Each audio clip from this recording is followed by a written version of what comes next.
Bonjour, tu es jeune comme moi, alors cette vidéo est pour toi.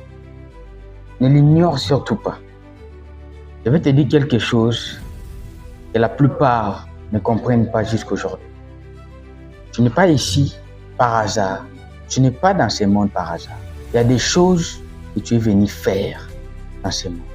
Si tu es là, c'est que tu dois faire quelque chose. Tu n'es pas là pour regarder les autres avancer. Tu dois vivre ta vie pleinement. Tu n'es pas là pour passer ta vie comme un avion.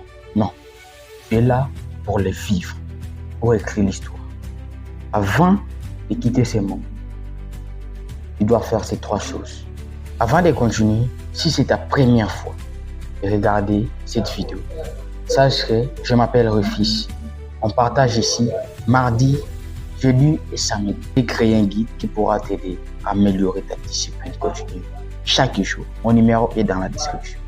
Frère, ne quitte pas ce monde silencieusement comme ça, non. Tu dois faire ces 3 choses.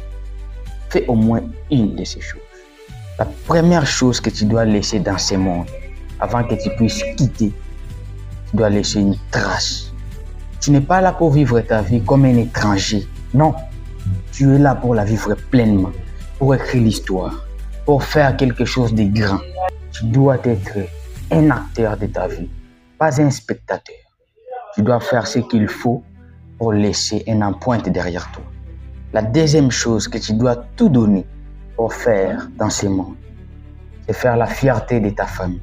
Ouais, tu dois faire la fierté de ta famille. Regarde ta vie un instant, honnêtement.